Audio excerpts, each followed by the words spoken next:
안녕하세요. 신학을 낙서하다의 저자 이승무 목사입니다. 제가 이번에 유튜브 채널을 새롭게 오픈하고 열면서 BTS라는 이름을 붙였습니다. 바이블 트레이닝 스쿨의 약자입니다.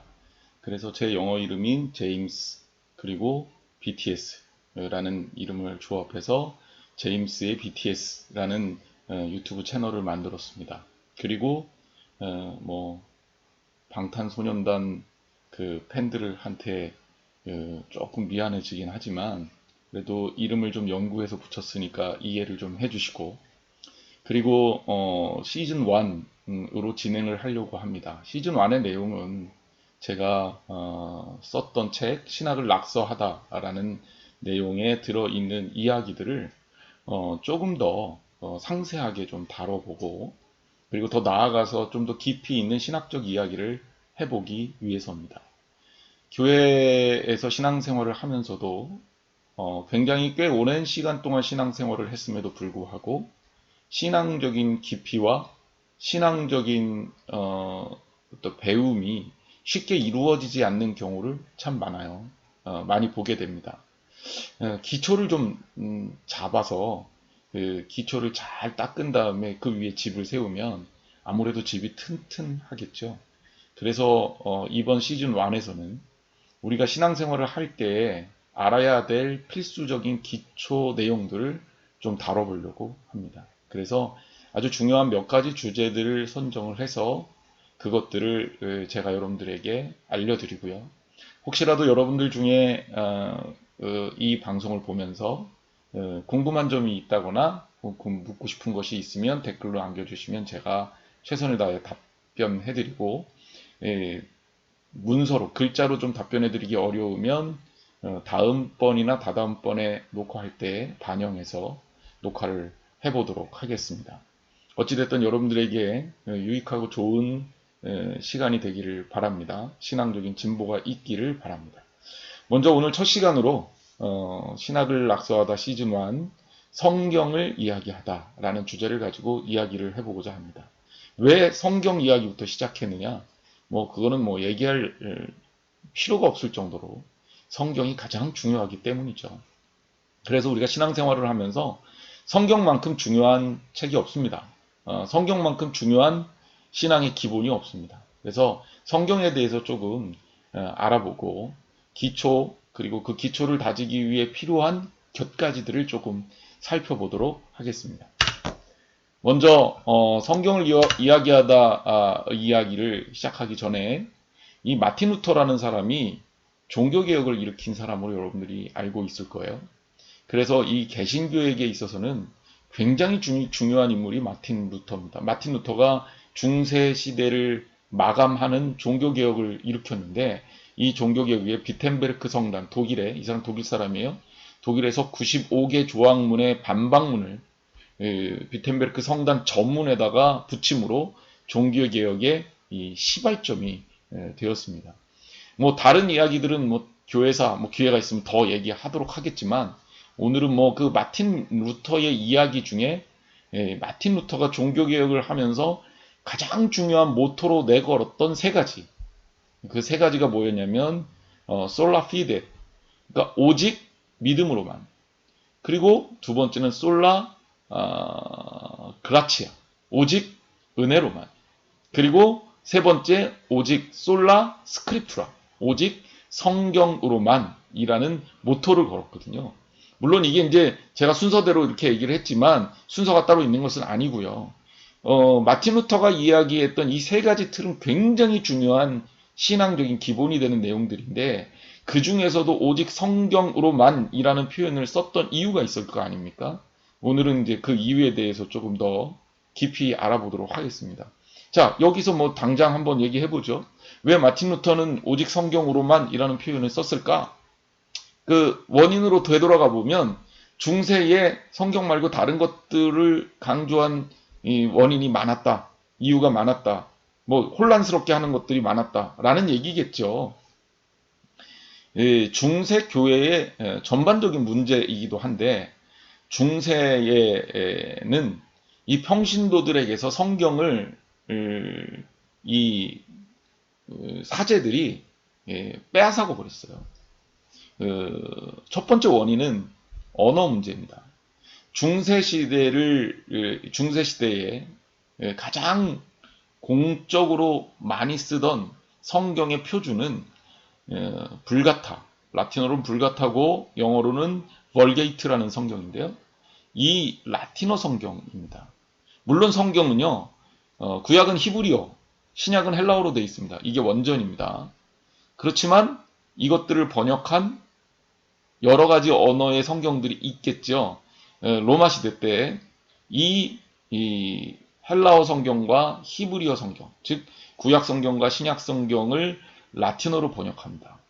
그리고 이 라틴어 번역본은 굉장히 교회에 중요한 번역본이 된 겁니다. 영어로 따지면 오늘날 뭐 킹제임스 버전이나 우리나라에서 개역 성경 정도의 권위를 뛰어넘는 그런 성경이라고 생각하시면 됩니다. 그래서 라틴어 성경 번역본이지만 이 번역본이 사람들에게 굉장히 중요하게 읽히는 거예요. 문제는 중세 후기로 가면서 이 라틴어를 아는 사람이 사제들 말고는 없다는 거죠. 이미 사람들은 영어, 독일어, 뭐 스페인어 이런 언어를 쓰고 있었어요. 프랑스어. 그러니까 그런 언어들을 쓰고 있는 사람들이 라틴어를 또 배운다? 이거는 불가능한 일이었고요. 라틴어는 사제들만 성경을 읽기 위해서 공부를 하는 언어가 되었습니다. 게다가 중세 후기로 가면서 어떤 움직임이 있었냐면 평신도들이 성경 공부하는 것을 죄악시했습니다. 저는 이게 사제들의 특권의식 때문이라고 생각하거든요. 그러니까 사제들이 성경을 독점하면 어떤 일이 벌어지냐면 성경에 없는 얘기를 해도 평신도들을 믿게 할 수 있어요. 그러니까 이게 하나님의 이름을 빌어서 나쁜 짓을 할 수가 있는 거죠. 대표적인 게 면죄부입니다. 면죄부가 뭡니까? 하나님 믿지 않고 죽은 사람이 혹시 있다 할지라도 그 사람이 연옥에 가 있는 동안 그 사람의 이름으로 면죄부를 사게 되면 그 사람은 구원을 받을 수 있다. 죄를 용서받을 수 있다. 말도 안 되는 이 얘기를 중세시대 사람들이 다 믿고 많은 사람들이 면죄부를 삽니다. 근데 면죄부를 판 이유가 있어요. 베드로 성당을 짓는데 돈이 모자라서 판 거예요. 이게 말이 안 되잖아요. 지금 우리 기준으로 따지면 에이 그런 말도 안 되는 면죄부를 왜 사? 라고 얘기하는데 살 수밖에 없는 게 성경에 그 얘기가 있는지 없는지 몰라요. 그러니까 이 면죄부를 사제들이 팔고 교회에서 파는데 성경에 어떻게 언급이 되어 있는지 모르죠. 물론 성경에 면죄부의 면자도 안 나옵니다. 그러니까 이건 완전히 성경하고는 거리가 있는 일이 돼버린 거죠. 마틴 루터가 물론 95개 조항을 내걸고 종교개혁을 시작하면서 이 면죄부 판매에 대해서 통렬하게 비판합니다. 그리고 많은 심지어 사제들, 제가 사제들을 비판적으로 얘기했지만 당시에 사제들 중에서도 깨어있는 사제들이 있었어요.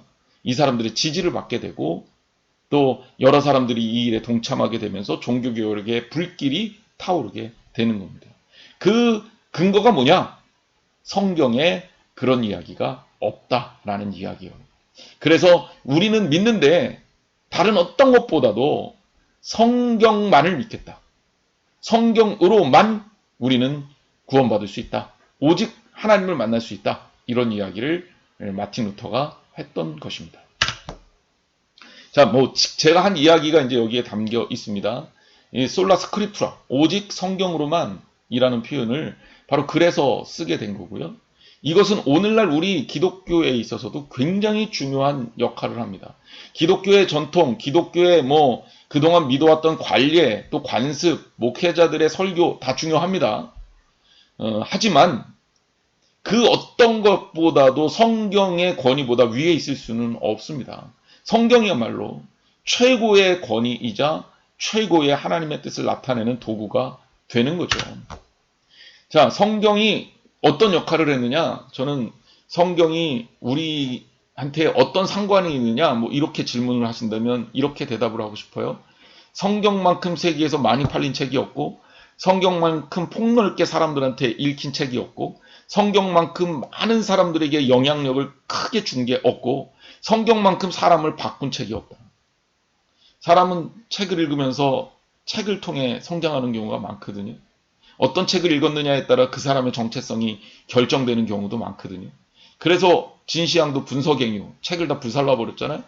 그리고 그래서 우리가 때로는 어떤 독재 국가에서는, 독재 정권에서는 책을 통제하잖아요.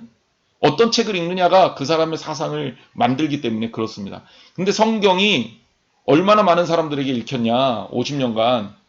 제임스 체프만이 이 통계를 내보니까 3.9 빌리언 카피예요. 그러니까 어마어마한 숫자가 성경이 팔리고 읽혔다는 얘기겠죠. 뭐 순위를 잠깐 보면 여기 뭐 마오쩌둥, 모택동의 뭐 인용문, 중국 사람들 숫자 많으니까, 그러니까 이제 당연히 2위에 올라갔겠지만, 우리가 알고 있는 너무나도 많이 팔린 베스트셀러들, 해리포터, 반지의 제왕, 연금술사, 다빈치 코드, 트와일라이트, 바람과 함께 사라지다. 이거는 무슨 책인지 모르겠어요. Things and Grow Rich. 저는 이건 안 읽어봤는데. 그 다음에 안내의 일기. 해서 이게 한 10권 정도가 세계에서 가장 많이 읽혔는데, 성경을 따라갈 수 있는 숫자가 없습니다. 여기는 빌리언이고 여기는 밀리언이잖아요. 단위가.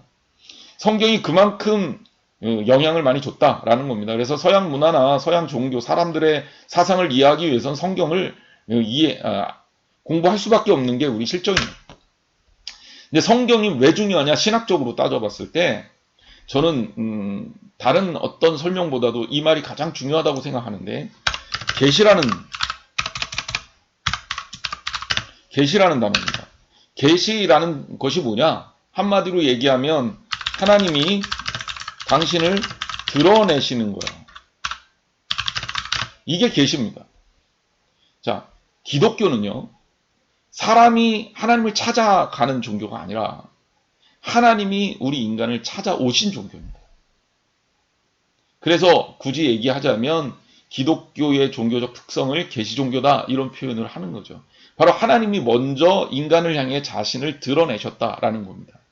그러니까 기독교에 있어서 계시는 뭐 미래를 본다, 미래에 무슨 일이 생길 거야, 이게 계시가 아니라 하나님 말씀을 우리에게, 하나님께서 그분의 뜻을 우리에게 전달하는 게 계시예요.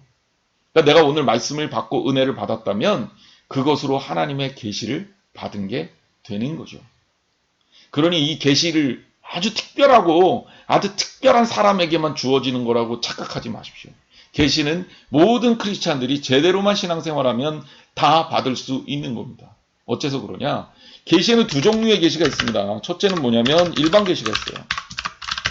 일반 계시는 뭐냐면 하나님이 일반적으로 모든 사람들에게 다 드러낸 것, 오픈된 거죠. 열려있는 것, 보편적인 거예요. 이게 일반적입니다. 그래서 이거를 자연계시라고도 합니다. 자연 만물을 통해서 우리가 하나님의 사랑을 느낄 수 있잖아요. 그래서 우리가 이걸 일반 계시라고 그래요. 자연은, 햇살은, 하나님의 계시는, 해는 뭐 아침마다 모든 사람들에게 공평하게 떠오르죠. 누구에게는 비치고 누구에게는 안 비치고 이런 거 없잖아요. 이게 이제 일반 계시입니다. 그리고 이제 특별 계시가 있어요. 말이 쉬워요. 특별 계시는 특별한 계시입니다. 그러니 일반적이지 않겠죠? 특정한 거죠. 특정한 사람에서 특별한 사람들만 받을 수 있는 계시예요. 그 대표적인 예가 설교입니다. 설교는 뭐예요? 선포된 계시라고 부릅니다. 그러니까 목회자를 통해서 하나님이 말씀을 전달하신단 말이에요. 이게 설교란 말이에요. 설교의 기본이죠. 여기에 이제 목사가 이상한 소리를 한다, 이러면 설교의 이 역할을 충실히 감당하지 못하는 거예요. 아무리 재미있고 아무리 뭐 감동적이고 하더라도 하나님의 뜻과 상관없는 것은 설교라고 할 수가 없습니다. 왜? 설교는요, 하나님 말씀을 교인들에게 전달하는 겁니다. 그래서 이것을 뭐라고 얘기하느냐? 선포된 계시라고 해요. 그러니까 교인들이 하나님 말씀을 듣기를 원한다면 목회자의 설교를 통해서 하나님의 뜻을 알 수가 있는 거죠. 그리고 두 번째가 뭡니까? 설교 말고 또 하나의 특별 계시가 있다면 이게 바로 성경입니다. 성경은 기록된 계시라고 부릅니다.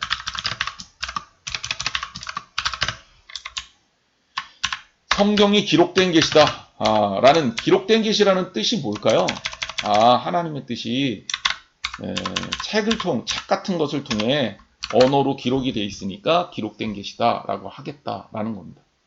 여러분, 성경이야말로 하나님이 그분을 드러내신 책이에요. 그러니까 우리가 하나님을 알고자 한다면 성경을 읽어보면 되겠죠.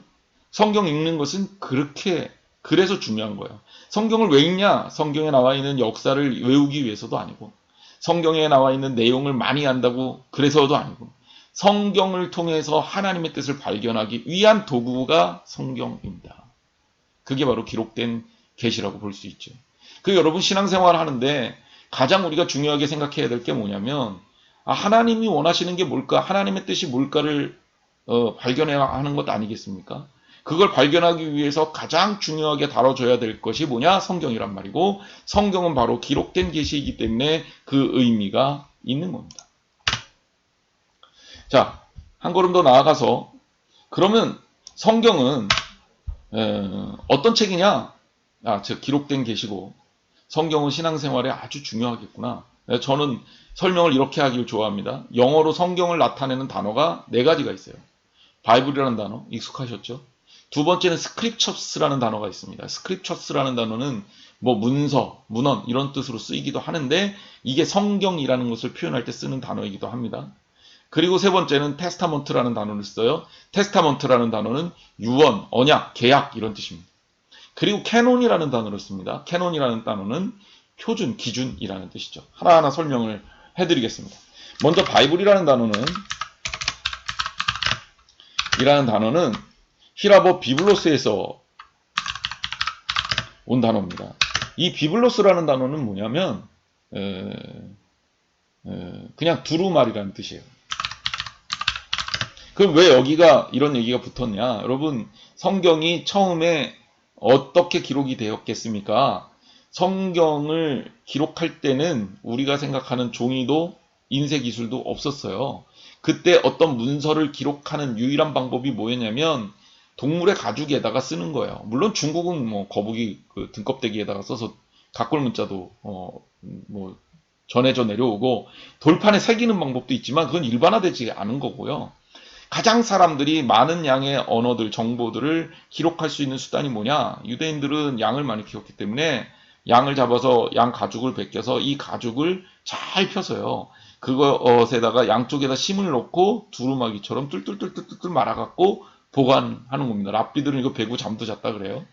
자, 성경하고 좀 가까이 지내면 내가 말씀에 더 가까운 사람이 된다. 그래서 랍비들은 두루마리를 베고 자는 것들 뭐 익숙했다고 하는데 성경이 이런 과정을 거쳐서 기록됩니다. 그래 구약 성경이 이 두루마리들의 양가죽들에 의해서 기록되어서 전해져 내려오고 있죠. 사해사본, 뭐 쿰난사본, 사해사본 뭐 같이 하나 뭐 이런 어떤 유명한 사본들 제가 갑자기 생각이 안 나는데 이런 사본들도 결국은 다 이 양피지를 이용한 두루마리 성경의 그 근원을 둡니다. 자, 그래서 바이블이라는 이름이 붙었다. 우리 익숙하게 볼 수 있고 결국은 이게 책들이라는 뜻입니다. 이거는 이해가 되죠. 결국 이런 어원에서 왔으니 이게 책을 나타내는 단어겠구나. 수많은 책이 성경에는 언급이 되어 있습니다. 두 번째,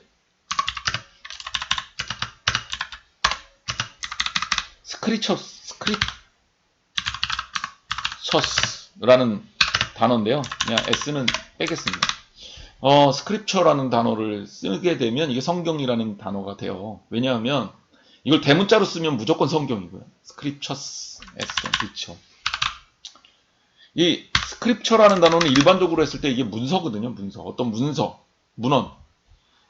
이게 두꺼운 느낌이라기보다는 좀 얇은 여러 가지 몇 장으로 된 글 이런 것들입니다.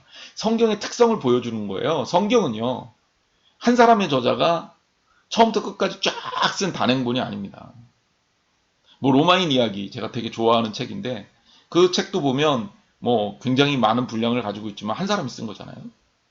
근데 이거를 성경은요. 이 66권의 성경을 한 사람이 쓴 게 아니라 여러 사람들이 쓴 문헌들을 묶은 거예요. 시간적 간격도 굉장히 큽니다.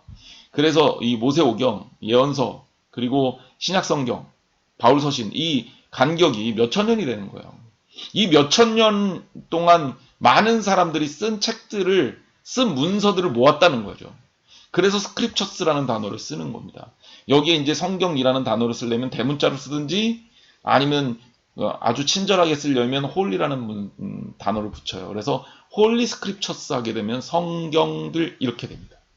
성경을 나타내는 단어죠. 이게 소문자로 스크립처스 하면 성경이라기보다는 소문자 스크립처스는 문서로 번역을 하는 게 맞는 거겠죠. 근데 뭐 홀리 스크립처스 하게 되면 일반적으로 성경을 뜻하니까 그때는 대문자를 안 써도 아 이건 성서를 말하는 거구나 라고 여러분들이 뭐 원서를 보다 보면 감을 잡으시면 되겠습니다. 그래서 성경의 특징을 보여주는 성경은 예언서도 있고 율법서도 있고 또 성경은 뭐 시가서도 있고 또 연애편지도 있고 성경은 법전도 있고 또 성경은 역사도 있고 예언도 있고 또 편지도 있고 또 복음서도 있고 또 누군가의 행적을 남긴 행전도 있고 또 묵시문학도 있고 제가 지금 뭐 간략하게 얘기했지만 엄청나게 많은 장르의 책들이 연결되어져 묶여져 있는 문서들의 총합이다. 단권이 아니다.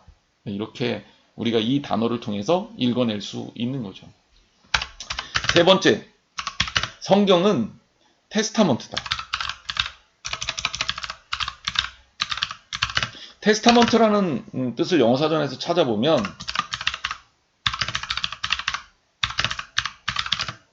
뭐 이런 뜻이기도 해요. 유언이나 증언은 빼도 됩니다. 성경을 표현할 때는 우리가 계약, 언약 이 단어만 이해하면 돼요. 테스타먼트는 약속이다. 이런 뜻이에요. 약속. 그러면 성경이 약속이냐? 네, 약속입니다. 뭐에 대한 약속입니까? 구원에 대한 약속이죠. 그리고 이 약속이 성경에는 두 개가 들어있어요. 그래서 성경의 첫 번째 약속이 뭡니까? 구약이죠, 구약. 옛날 약속. 그쵸? 옛 언약. 그래서 이걸 뭐라 그래요? 우리가 올드 테스타먼트 이렇게 말하는 겁니다. 그러면 이 옛 언약은 어디서 맺어졌어요? 모세가 그리고 이스라엘 사람들의 이스라엘 백성이 어디서? 시내산에서 하나님이 율법을 주심으로 체결이 된 겁니다.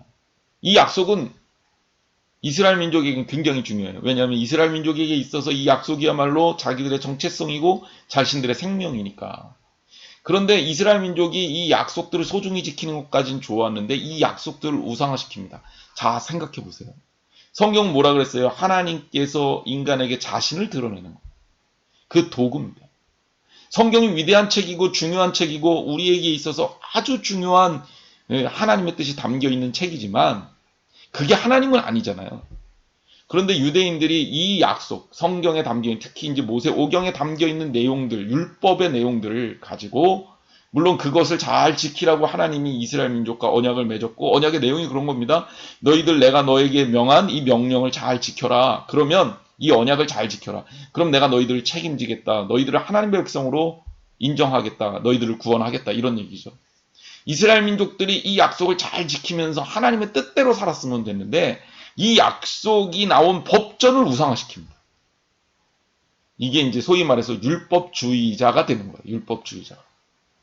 그래서 이 율법뿐만이 아니라 하나님이 주신 율법을 잘 지키기 위한 결의론. 예를 들면 안식일을 기억하여 거룩히 지키라 이 법을 지키기 위해서 우리들은 무엇을 따져봐야 되냐면 안식일을 기억하는 게 뭐냐? 안식일이 언제부터 언제까지냐? 안식일을 기억하여 잘 지키려면 우리는 일을 하거나 말아야 되는데 몇 걸음 걷는 것까지를 일이라고 말할 수 있을까? 이것은 일이 되고 이것은 일이 안 된다라고 했을 때 그 기준은 뭘까? 제가 지금 얘기한 것만 해도 머리가 아파지잖아요. 예수님을 따라다니는 제자들이 안식일에 미리 사고 훑었단 말이에요. 유대인들이 그것 가지고 시비를 걸잖아요. 왜 당신 제자들이 안식일을 지키지 않고 곡식을 추수해서 먹느냐? 이제 이런 겁니다. 이런 겁니다. 하나님의 뜻인 이 계약의 정신이 뭐냐면 하나님이 너희를 사랑하신다는 내용이거든요. 그러니 너희도 서로 사랑하라는 내용이거든요. 그래서 이 하나님이 주신 이 계약의 내용은 철저하게 사랑인데 사랑은 없어지고 껍데기만 남은 거예요. 그래서 예수님을 통해서 새로운 언약을 맺은 거죠. 이게 뭡니까? 이게 신약입니다. 신약이라는 말 그대로 뉴 테스타먼트, 새로운 새 언약이 되겠죠. 누구에 의해서 맺어집니까? 예수님에 의해서. 이스라엘 백성이 아니라 이제는 어떻게 됩니까? 예수님에 의해서 온 백성, 온 인류. 그리고 어디서 맺어집니까? 골고다. 그리고 이때는 율법이 아니라 뭐가 됩니까? 복음이 되는 거죠. 그래서 이 언약이 바뀌어요. 갱신이 됩니다.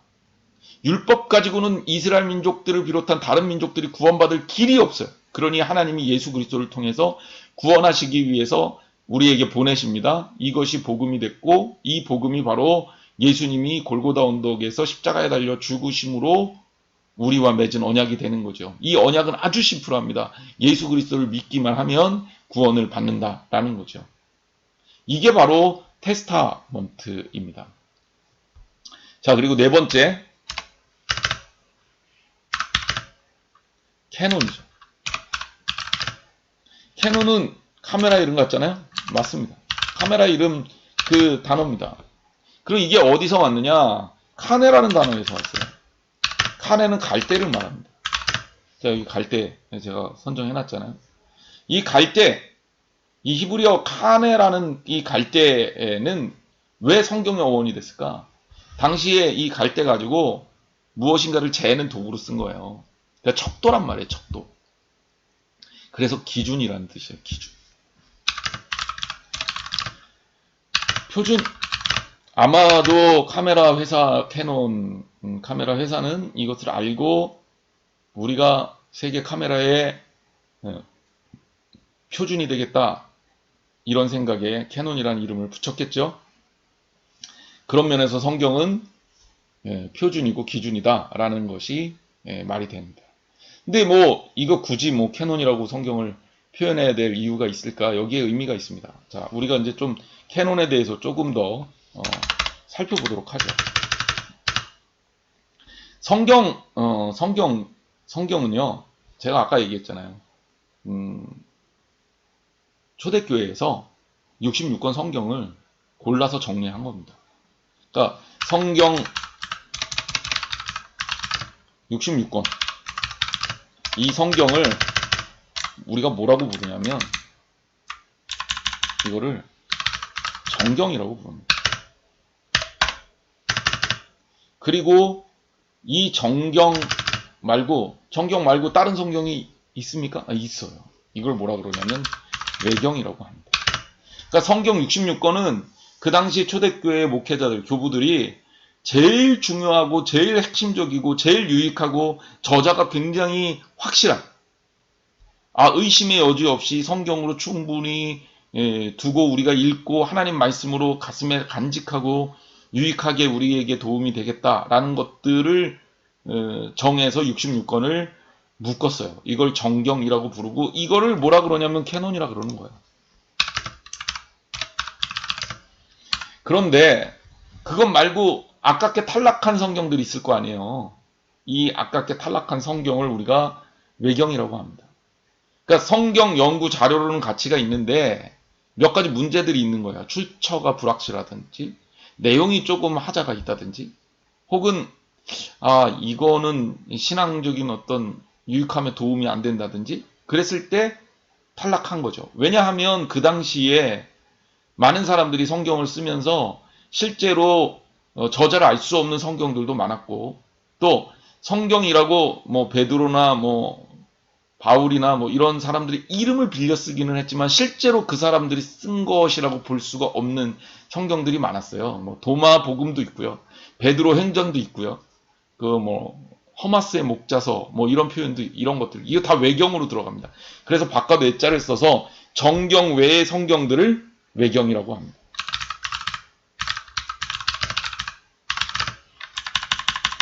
그리고 또 하나 우리가 꼭 알아둬야 될 게 있어요. 예를 들자면 예수님에 대한 이야기도 하는 것 같아. 하나님에 대한 이야기도 하는 것 같아. 그런데 이게 성경으로서의 가치가 아예 없어요. 아니 심지어 해로워. 예를 들자면 통일교 원로강론, 원리강론, 통일교 문선명을 신격화시키기 위해서 쓴 그들의 경전이죠. 신천지들이 뭐 이만희가 쓴 무슨 성경, 이거 성경이라고 볼 수 없잖아요. 이런 것들을 뭐라 그러냐면 위경이라고 합니다. 위경은 사이비 문서라는 뜻이에요. 사이비 경전이다. 그러니까 그 당시에도 이단들이 많았어요. 영지주의자들이었던 그노시즘, 말시온이라는 사람도 있었고, 몬타누스주의자들도 있었고, 이런 사람들이 자기들의 어떤 이론을 합리화시키기 위해서 이런 어떤 사이비 문서들을 남기기도 했고, 그리고 또 이단적 목적의 성경을 인용하기도 했단 말이에요. 그러니까 이런 문서들은 우리가 성경이라고 쓸 수가 없잖아요. 이런 것들을 위경이라고 하는 겁니다. 그래서 출처도 알 수 없고 내용도 이상하고 그리고 신앙에도 도움이 안 되는 것들을 우리가 위경이라고 하는 거죠. 그래서 캐논이라는 말이 중요합니다. 우리가 66권을 가지고 있는데 이걸 우리가 정경이라고 부르는 이유가 여기에 있는 거죠. 자, 결론적으로 말씀을 드립니다. 성경은요, 저는 스토리라고 생각해요. 그러면 성경 스토리는 어떤 스토리냐? 첫째는 러브 스토리다. 이 러브 스토리라는 이유를 제가 여러분들에게 말씀드리고 싶은 이유는 하나님이 우리를 사랑하셨잖아요. 그래서 하나님께서 우리에게 그분이 내가 너를 얼마나 사랑하는지, 내가 너희들을 얼마나 사랑하는지를 마음속에 담아서 우리에게 계시해 준 책이 뭐다? 성경이다. 그래서 성경은 뭐다? 하나님의 러브 스토리가 담겨 있는 거다. 얼마나 사랑하시냐? 예수 그리스도를 십자가에 달려 죽게 하기까지 우리를 사랑하시는 거예요. 심지어 하나님의 사랑을 드러내기 위해서 구약 성경에는 아가서도 있어요. 아가서 내용을 보면 솔로몬이 술람미 여인이라는 소위 말해서 자기 정실 부인이 아닌 그 여인을 사랑해서 그 여인에게 편지 쓴 내용입니다. 연애 편지예요. 그래서 그 아가 사랑의 노래거든요. 사랑, 그럼 왜 그런 이야기가 왜 성경에 들어있냐? 그 아가서에서 주고 있는 교훈은 뭐냐면 하나님이 우리를 그토록 사랑하신다는 거예요. 그래서 하나님의 사랑 이야기가 성경의 이야기다. 또 하나 중요한 것. 그럼 성경이 왜 우리에게 그렇게 감동적이냐? 그것은 성경이 바로 우리의 언어기 때문이다. 제가 이 이야기를 꼭 하고 싶습니다. 성경은요, 다른 사람의 이야기가 아니에요. 수천 년 전의 누구의 이야기가 아니에요. 성경이 의미가 있고 가치가 있는 이야기는 나의 관여도가 높기 때문입니다. 내 이야기이기 때문에 그래요. 우리가 김연아가 막 동계올림픽에서 김연아 선수가 막 트리플 악셀 이런 거 어려운 난이도의 어떤 기술을 발휘해서 멋지게 연기를 하면 박수 막 치고요. 막 실수해서 넘어지면 막 속상해하고 막 그러잖아요. 왜 그렇습니까? 내가 대한민국 사람이고 대한민국을 대표해서 나간 국가대표이기 때문에 그런 거거든요. 나하고 관여도가 있기 때문에 그래요. 다른 나라 누가 아무리 잘해도 우리가 그렇게까지 박수치지 않고 응원하지 않거든요. 관여도가 없기 때문에 그래요. 성경의 이야기는요. 수천 년 전의 누구의 이야기가 아니라 바로 오늘날 내게 주시는 하나님께서 내게 주시는 이야기고 나의 이야기란 말이에요. 그래서 성경이 가치가 있고 나한테 의미가 있는 겁니다. 성경을 읽으면서 가슴 뜨거워짐이 있는 이유가 나의 이야기이기 때문에 그래요. 성경을요. 다른 누군가의 이야기를 읽으면 재미없고 지루합니다. 하지만 나의 이야기를 읽으면 성경이야말로 가장 감동적인 책이 될 수밖에 없다. 그래서 정리합니다. 성경은 러브스토리이기도 하고 마이스토리이기도 하다. 여러분들이 성경을 많이 읽고 하나님의 사랑을 많이 느끼시고 그 사랑 가운데 여러분의 삶의 길을 성경을 통해서 발견하시기를 바랍니다. 그러면 아마 여러분들은 충분히 행복한 시간들을 성경을 통해서 발견할 수 있을 것이고 삶의 지침 또한 발견할 수 있을 겁니다. 신앙생활 할 때 주의 말씀은 내 발의 등이고 내 길의 빛이 내가 어디로 가야 할지를 알려주는 우리의 삶의 충분한 표준이 된다라는 사실을 기억하시기를 바랍니다. 자, 오늘은 여기까지 할게요. 다음 시간에 만나요.